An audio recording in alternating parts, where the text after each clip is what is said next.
Kemudian pahala qabliyah subuh, rakaat al-fajri qabliyah subuh, nama lainnya salat sunat fajar. Salat sunat fajar dengan qabliyah subuh sama. Khairum minad dunya wa ma fiha. Lebih baik daripada dunia dan seisinya.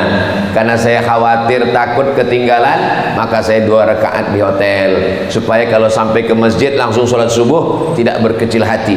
Bapak Ibu yang tadi tidak qabliyah subuh, qabliyah subuhnya boleh diqadha kapan? Nanti selesai salat isyraq, salat qabliyah subuh diqadha. Kenapa? Karena Nabi mengqadha qabliyah subuh, mengganti, saking tidak mau tinggalnya qabliyah subuh. Itu namanya sunnat muakkad. Yang tadi ketinggalan qabliyah subuh tadi nanti bisa diganti setelah salat sunat isyraq 2 rakaat. Nah, lalu kemudian bagaimana dengan kurban tadi? Maka menurut mazhab Syafi'i, mazhab Maliki, mazhab Hambali, 3 mazhab sunat muakkad, tapi mazhab Hanafi wajib. Yang negara mazhab Hanafi itu sekarang di mana aja Pak Ustaz? Turki, India, Pakistan, Bangladesh, sebagian Mesir. Makanya dulu waktu kami kuliah di Mesir, itu anak-anak yang dari Turki, dari India, dari Bangladesh nabung punya uang, wajib berkurban. Mereka berkurban semua wajib. Datang kita yang dari Indonesia wajib menghabiskannya. Kami wajib, kata mereka dari India, Pakistan. Kalian? Kami sunat muakkad, alhamdulillah. Nah, ini tentang masalah perbedaan pendapat. Kenapa Ustaz jelaskan di sini? Mana tahu nanti ada Ustaz yang berceramah berkurban itu wajib, wajib. Ya nggak salah, karena kebetulan dia belajarnya di India. Pas ditelusuri kuliah-kuliahnya, dia tamat dari mana? Rupanya dari Lucknow, India, dari Aligarh, India, dari Darun Nadwah, India, Nadwatul Ulama.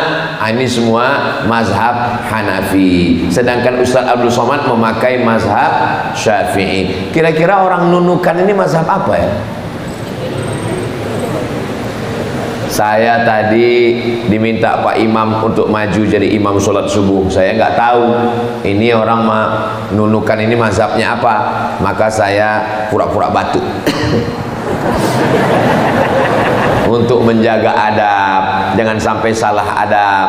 Maju Pak Imam. Oh, saya tahu imam kita mazhab Syafi'i. Dari mana Ustaz tahu imam mazhab Syafi'i? Dari 2 tanda. Pertama dari bismillahnya. Bismillahnya jahar. Bismillahirrahmanirrahim. Alhamdulillahi rabbil alamin. Mazhab Syafi'i. Kalau mazhab Hanafi, bismillahnya sir. Alhamdulillahi rabbil alamin. Itu mazhab Hanafi. Saudi Arabia itu Pak Ustaz? Saudi Arabia mazhab Hambali. Bismillahnya sir. Alhamdulillahi rabbil alamin, arrahmanir rahim, maliki yaumiddin. Kalau Maroko, Ustaz kan kuliah di Maroko 2 tahun. Ya, Maroko mazhabnya Maliki, nggak pakai bismillah sama sekali. Allahu akbar, alhamdulillahi rabbil alamin. Mazhab Syafi'i, bismillahirrahmanirrahim. Hanafi dan Hambali, mazhab Maliki enggak pakai bismillah, langsung alhamdulillahirabbil alamin. Ustaz, ya, kemarin ada di kampung kami imam baru langsung qul huwallahu ahad. Itu mazhab apa Ustaz? Itu namanya mazhab grogi. Pertama kali maju jadi imam, lupa Al-Fatihah. Batal sholatnya. La sholata liman lam yaqra bi Fatihatil kitab. Siapa yang tidak baca Al-Fatihah, batal sholatnya. Masya Allah, imam kita luar biasa bacaannya, hafalannya. Maka anak-anak Bapak Ibu datang bawa ke Masjid Al-Mujahidin Nunukan, ajarkan tahfiz Quran, storkan hafalan Quran, perbaiki bacaan, idgham, ikhfa, gunnah, qalqalah. Jangan sampai ada anak Nunukan yang tidak bisa baca Quran. Siap bawa anak-anaknya untuk belajar Quran? Ingat, jangan ada dusta di antara kita. Kita akan diminta tanggung jawab di hadapan Allah Subhanahu wa taala. La tus'alunna yauma idzin 'anil na'im. Nah, lalu kemudian disembelihlah hewan kurban. Yang paling bagus kurbannya itu dibeli dari sejak tanggal 1 Zulhijjah, ditambatkan di dekat rumah seperti sunnah yang dilakukan Rasulullah sallallahu alaihi wasallam. Dikasih makan. Di Maroko itu dari mulai tanggal 1 Zulhijjah orang sudah mulai bawa kambing, ditambatkan di dekat rumah. Ada jual rumput kering. Jadi masyarakat banyak jual rumput kering di pasar-pasar untuk ngasih makan kambing. Selesai sholat Idul Adha pagi tanggal 10 pulang ke rumah. Beda Idul Fitri dengan Idul Adha. Idul Fitri habis sholat subuh langsung makan lontong sayur 3 mangkok balas dendam, 30 hari nggak sarapan. Tapi Idul Adha, tetangga saya Pak Ustadz nggak makan nggak minum tapi 3 batang.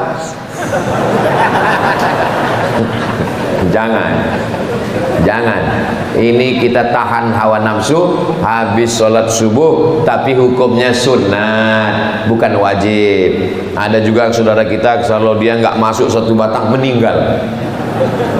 Ini apa boleh buat? Maka ini wajib dia masuk 1 batang. Kalau tidak dia meninggal. Lalu kemudian habis sholat subuh bersiap-siap takbir, Allahu Akbar, Allahu Akbar, Allahu Akbar, la ilaha illallah, wallahu akbar, Allahu akbar, walillahil hamd. Banyak. Biasanya itu di masjid-masjid kita dari mulai maghrib sampai subuh nggak berhenti takbir, semangat luar biasa. Pas kita ke masjid nggak ada orang. Kok ada? Rupanya flash disk. Jangan sampai flash disk. Nanti kita khawatir flash disknya masuk surga, orangnya masuk neraka. Maka latih anak-anak kita untuk bertakbir dari mulai maghrib petang malam tanggal 9 sore sampai tanggal 10, tanggal 11, tanggal 12, tanggal 13, 4 hari takbir non-stop. Bukan hanya di rumah, bukan hanya di masjid, di mana-mana. Ibu-ibu yang sambil masak rendang, Allahu Akbar, la ilaha illallah. Nah, ini kadang banyak orang bertakbir hanya di rumah saja. Bapak yang kebetulan mau silaturahim sama teman-teman, sama kawan-kawan bawa motor takbir, Allahu Akbar, pas lampu merah jumpa sama kawan, agak kareba, la ilaha illallah, madeceng. Nah, lalu kemudian setelah pulang dari sholat Idul Adha, ambil hewan kurban, arahkan ke arah kiblat, kepalanya ke sebelah kiri, kakinya ke sebelah kanan, bismillah, Allahu Akbar. Pisaunya dari bawah ke atas atau dari atas ke bawah? Kalau dari atas ke bawah, darahnya naik ke atas. Makanya selalu ditutup pakai daun pisang, karena pisaunya yang dari atas ke bawah. Tapi kalau di bawah ke atas, dari bawah naik ke atas, itu darahnya turun ke bawah ke ujung pisau. Saya teori aja. Saya ini orang yang paling lembut hatinya, nggak pernah seumur hidup motong ayam. Nggak sampai hati saya melihat ayam itu mati. Saya ini suara aja menggelegar, tapi kalau masalah motong ayam pun saya nggak sampai hati. Jadi Ustaz tadi ceramah katanya motong teknisnya begini. Memang saya pernah motong karena saya ikut pelatihan bersama Juleha. Juleha itu perempuan Pak Ustaz, juru sembelih halal. Pelatihan, Ustaz Somad, Ustaz jangan cuma ceramah aja, motongnya gini Pak Ustaz, dari bawah naikkan ke atas Pak Ustaz. Oke, siap. Selesai sholat Idul Adha saya diajak motong, Ustaz siap motong. Tentu kita malu bilang nggak siap kan, kita Ustaz siap saya bilang. Tapi dalam hati saya, ya Allah mati lagi sekali. Oh, tapi karena kamera sudah menyala, oke Ustaz, 1, 2, 3, siap potong, siap saya bilang, tarik. Bismillahirrahmanirrahim. Ada videonya, cari di YouTube, cari Ustaz Somad motong kurban, ada, masih ada insyaallah. Motong kurban. wal awwal wal akhir. Itulah yang pertama dan terakhir. Hanya untuk konten aja. Setelah itu saya tidak berani. Maka bapak yang punya keberanian memotong, segera buat pelatihan, hubungi sahabat-sahabat saya dari juru sembelih halal, maka mereka akan mengajarkan cara potong yang baik. Bagi yang sudah ikut pelatihan, alhamdulillah. Untuk pertama, ke batang pisang aja dulu. Batang pisang. Jangan langsung ke sapi, takutnya sapinya nggak mati, bapak pingsan. Ada orang punya keberanian luar biasa, tapi nggak punya ilmu. Potong, begitu selesai dipotong, dibuka talinya, sapinya tegak lagi. Kenapa? Rupanya yang putus baru urat makan, urat napasnya belum putus.